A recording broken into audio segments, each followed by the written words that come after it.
Si las puertas se te han cerrado, recuerda que siempre hay una puerta abierta para ti. Puerta Abierta, un programa con el doctor Guillermo Torres.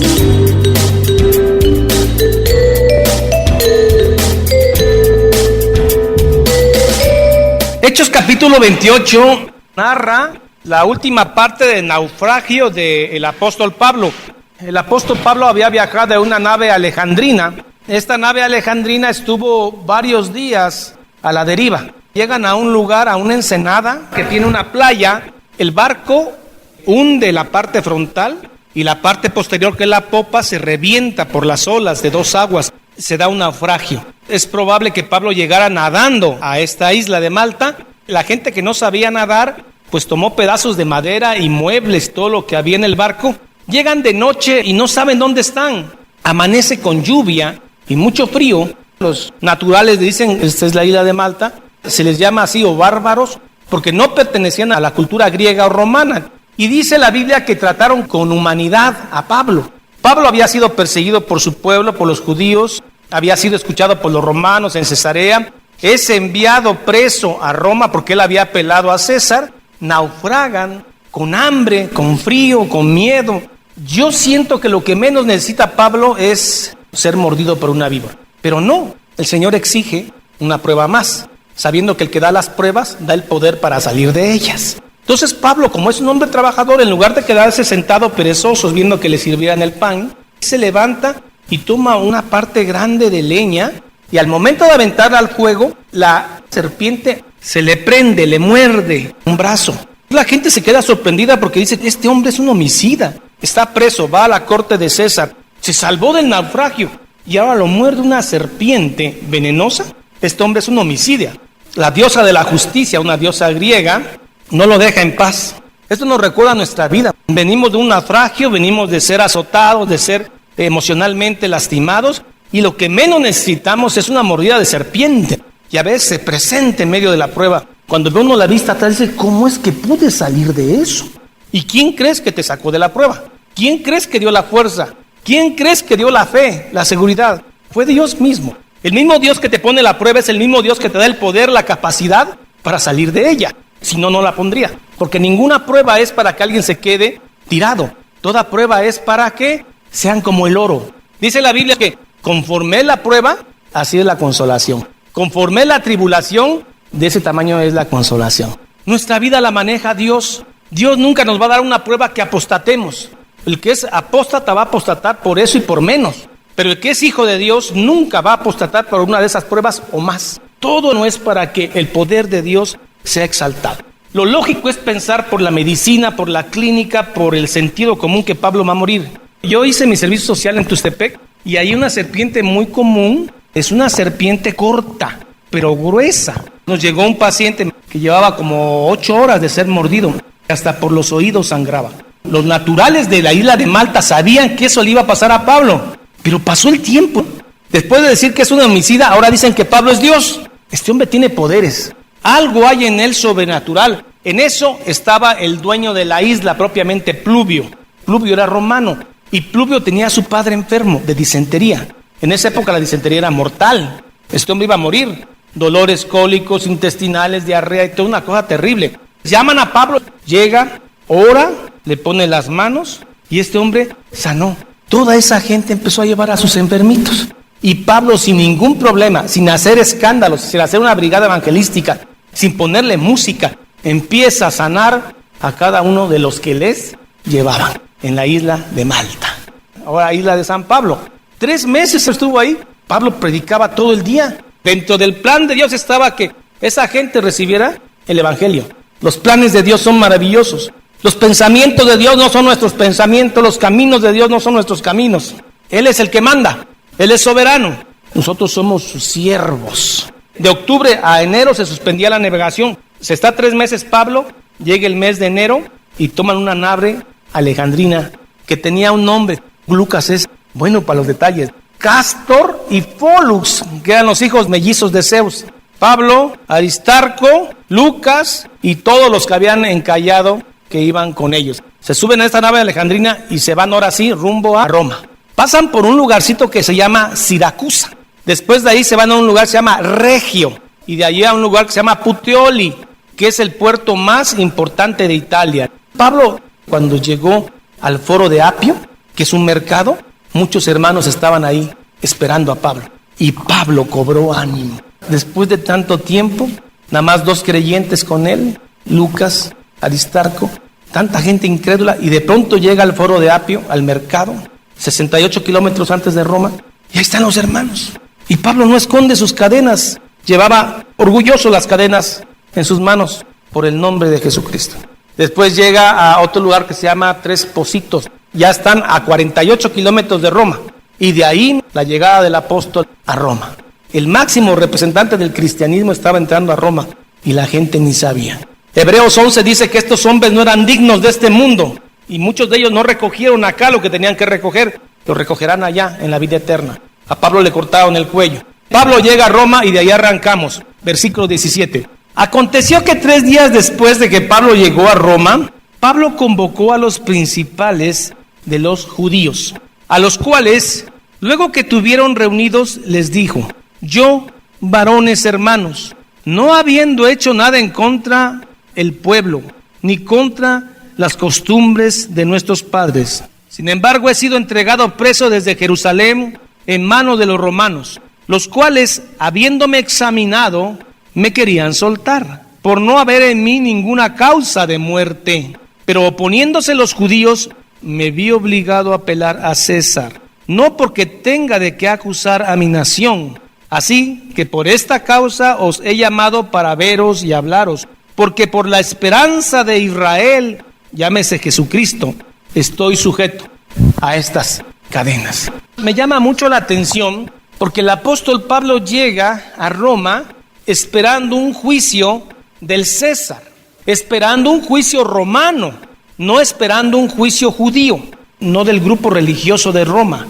Sin embargo, Pablo era un hombre respetuoso de su pueblo y les dice: hermanos, yo no soy culpable de estas cadenas. En Jerusalén me acusaron, me llevaron a Cesarea, allí estuve frente a Félix, frente a Drusila, frente a Agripa, y no me hallaron culpable.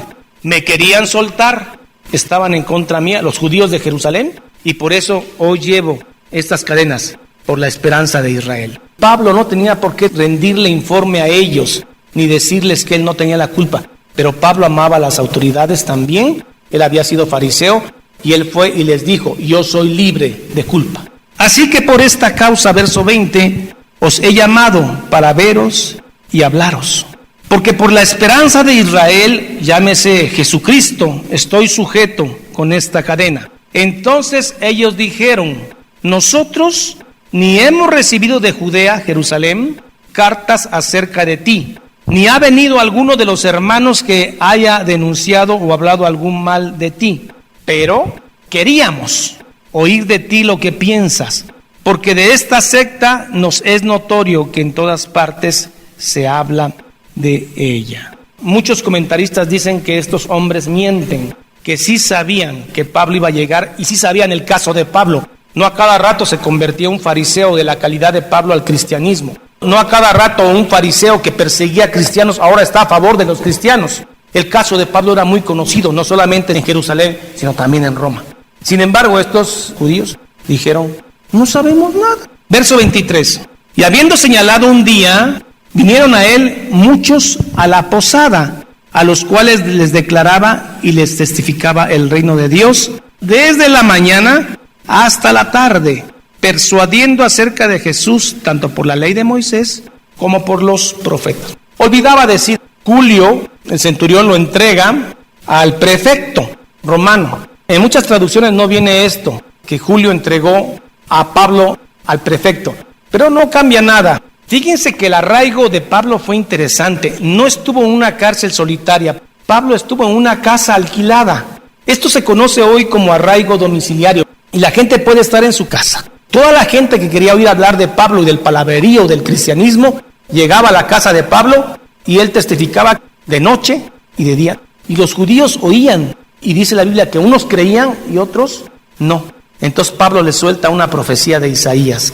Verso 24, y algunos asentían a lo que se decía, pero otros no creían. Pablo usaba para predicar el Antiguo Testamento. Primero, porque el Nuevo Testamento no estaba escrito. Segundo, porque todo el Antiguo Testamento habla, profetiza que va a venir un hombre que era el Mesías, que iba a nacer de una virgen, que iba a nacer en Belén de Éfrata, que iba a ser crucificado, que iba a morir a manos de Poncios. Todo eso está en el Antiguo Testamento. Pablo agarraba la ley de Moisés, Pablo agarraba el Antiguo Testamento para decir, hay un Mesías que va a venir, y ya vino, y fue el que me llamó, y por el cual tengo las cadenas. Y muchos oían y decían, no es cierto. Y otros oían y decían, sí es cierto, las Escrituras se han cumplido. Los que creían eran los que Dios conoció y amó antes de la formación del mundo, y los predestinó. Quiere decir que usted está aquí hoy, no porque dice, yo hace 3 años que yo decidí seguir a Cristo. Usted no tiene ese poder. Es Dios quien pone en usted el querer como el hacer. ¿Quién es el que da la conversión? Es Dios. Lidia, Dios le abrió el corazón y entendió lo que Pablo estaba diciendo. Evangelio de San Juan 6, verso 44. Ninguno puede venir a mí si el Padre que me envió, está hablando Jesús, no le trajere. ¿Se da cuenta que la conversión es sobrenatural? No es por carne ni por voluntad humana, sino es a los que antes amó, a los que antes conoció. Si el Padre, ninguno puede venir a mí si el Padre que me envió no le trajere, y yo le resucitaré en el día postrero. Nadie puede. Yo vine a Cristo, yo me arrepentí. El arrepentimiento es gracia de Dios. El llorar por tus pecados es gracia de Dios. Por eso algunos cuando Pablo predicó creyeron y otros no creyeron. Y Pablo cita Isaías 6, 9, 10 y dice, bien dijo el Espíritu Santo por medio de los profetas. Vean cómo se manifiesta el Espíritu Santo en el Antiguo Testamento. Bien habló el Espíritu Santo por medio del profeta Isaías a nuestros padres, diciendo, ve a este pueblo y diles, de oído oiréis y no entenderéis, y viendo veréis y no percibiréis, porque el corazón de este pueblo se ha engrosado, y con los oídos oyeron pesadamente, y sus ojos han cerrado, para que no vean con los ojos y oigan con los oídos, y entiendan de corazón y se conviertan, y yo los sane. La Biblia dice que Dios endureció el corazón del faraón, y Dios también endurece el corazón de este pueblo. Dios es soberano. Sabed pues que a los gentiles es enviada esta salvación de Dios, y ellos oirán. Oirán es creerán. Y cuando hubo dicho esto, los judíos se fueron teniendo gran discusión entre sí. Algo que no les ha gustado a los judíos es que los gentiles también sean salvados a través por el pacto de la gracia. Y Pablo permaneció 2 años enteros en una casa alquilada, preso, y recibía a todos los que a él venían, predicando el reino de Dios y enseñando acerca del Señor Jesucristo abiertamente y sin impedimento. El romano decía, déjenlo que predique. Y los judíos no podían armar alboroto porque estaban en Roma. Y todos los que llegaban a escuchar la verdad eran evangelizados. Y así, de pronto, bruscamente, termina el libro de Hechos. A mí me hubiera parecido más correcto, pero no es lo que a mí me parezca, que Lucas hubiera hablado un poco más de esta estancia, que hubiera dicho si Pablo murió o no murió en Roma. Pablo llega a Roma ¿en qué año? 60 de nuestra era. Lucas dice que ¿cuánto tiempo predicó Pablo arraigado allá? Año 62. Muere en el 68. Cuando termina el emperador Nerón, año 68. ¿Qué hizo y dónde estuvo esos otros 6 años? Cuenta, no la Biblia, cuentan fuentes históricas como de Flavio Josefo, que fue un judío que escribió en esa época. Pablo quedó en libertad en el año 62 y se fue a España a predicar y a unas partes de Asia con Timoteo. Es más, la segunda carta de Timoteo, que es la última de Pablo, está fechada probablemente, de acuerdo a los historiadores, en el año 67. En el año 62 dice Lucas que ahí termina la predicación de Pablo en Roma. No dice que le cortan el cuello, todavía no. Se dice por fuentes históricas no bíblicas que Pablo se va a España. Después se va a Asia a predicar el evangelio. Probablemente desde Tesalónica escribe la segunda de Timoteo, que dice que ya estaba listo para morir. De ahí es llevado a Roma metido en la Mamertina y de ahí es decapitado. Esto ya no viene en la Biblia. Lo que sabemos es que Pablo estuvo en el año 62, termina de predicar, y él muere en Roma en el año 68. En estos 2 años que Pablo está en su arraigo domiciliario, ¿qué cartas escribe? Las cartas de la cautividad, que son Efesios, Filipenses, Filemón, Colosenses. Es la otra carta de la cautividad. Esta las escribe en su arraigo en Roma, desde la casa alquilada en esos 2 años. La carta segunda de Timoteo es en el año 67, un año antes de morir. Y en el 68, Pablo es decapitado en Roma. Eso es una seguridad. Gracias por el apóstol Pablo, tan hermoso, valiente, maravilloso, siervo de Cristo, que Dios inspiró. Siendo perseguidor, ahora es hijo, es esclavo de Jesucristo. Pablo es encadenado, sacado una mañana y decapitado. Así que damos gracias a Dios por este siervo. Gracias, amado y rústico apóstol. Gracias por tu destreza para predicar. Gracias, Pablo, por mostrarnos el camino que Jesús te marcó. Varios hermanos te abandonaron, pero no Cristo. Preparado esa mañana cuando fuiste decapitado, sonriente, gozoso, triunfante. Gracias por Lucas también, que escribió este testimonio. Gracias, Señor, por habernos permitido leer este libro maravilloso, testimonial. Bendícenos con una bendición que venga de lo alto. Con amor eterno te he amado. He sentido que mi corazón se llena de gracia al escuchar ese versículo. Con amor antes de que yo naciera, ahora que vivo en este lugar y cuando viva en 1000 años, con el mismo amor, con la misma cantidad, me seguirás amando. Con amor eterno te he amado. Con ese versículo los dejo en su corazón para que vivan con la palabra de Dios. En el nombre de Cristo Jesús, amén y amén.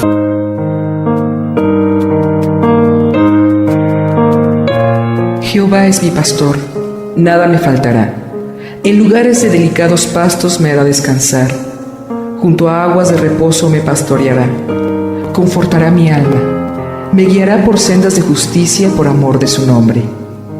Aunque ande en valle de sombra de muerte, no temeré mal alguno, porque tú estarás conmigo. Tu vara y tu cayado me infundirán aliento. Aderezas mesa delante de mí en presencia de mis angustiadores. Unges mi cabeza con aceite, mi copa está rebosando. Ciertamente el bien y la misericordia me seguirán todos los días de mi vida, y en la casa de Jehová moraré por largos días. Salmo 23. Esta es la paz que Dios te da a través de su palabra. Busca un grupo de personas que te ayuden a leer e interpretar la Biblia. Te invitamos a escuchar el programa Puerta Abierta con el Dr. Guillermo Torres, pastor de la iglesia La Familia de Dios. Todos los días de 9 a 10 de la noche por esta estación y a través de internet www.guillermotorres.com.mx.